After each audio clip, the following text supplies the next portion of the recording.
of the 11th month, the guns of the First World War fell silent, but the voices of its soldiers did not. Millions upon millions of service members returned to their homes and shared their experiences with their friends, families, and communities.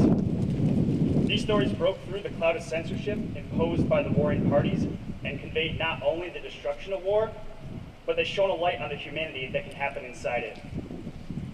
The home front began to hear about unofficial truces that were used to render aid to casualties stuck between the trenches, or the Christmas carols that echoed across the waste of no man's land, or the pilots who were escorted home in their battle-damaged aircraft by enemy fighters.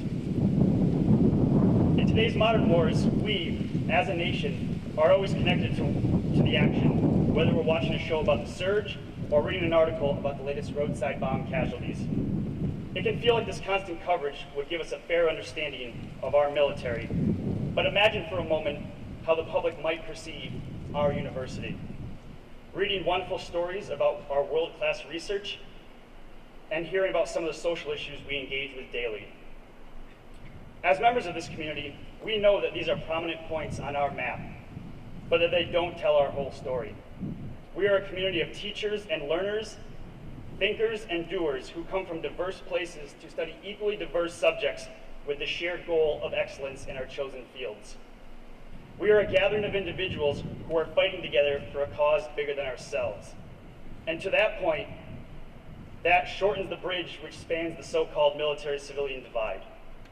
It remains true that only a small percent of Americans have worn our nation's uniform, but I believe that if we talk to each other, and if we learn from each other, and if we're willing to put aside our preconceived differences and stereotypes, we will come to discover that there is more that unites us than divides us.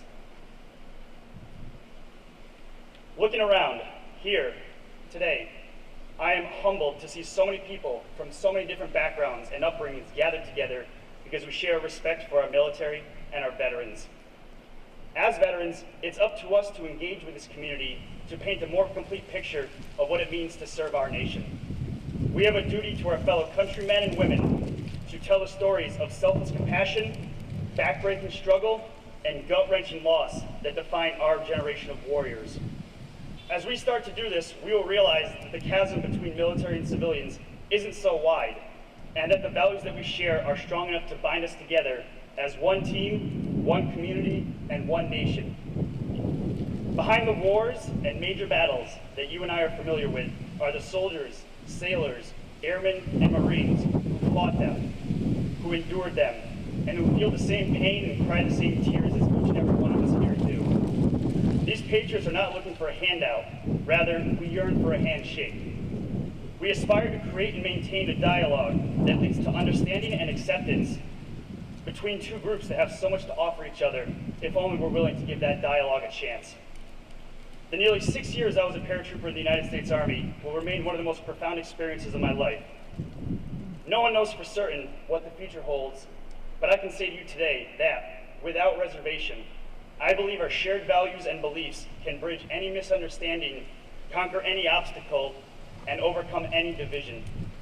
I am proud of my service to our republic. I am proud to be a member of the Brown community, and most of all, I am proud to be an American. Thank you.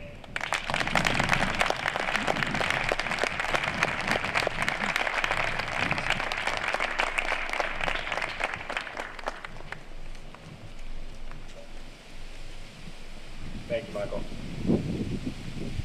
For our concluding remarks, I welcome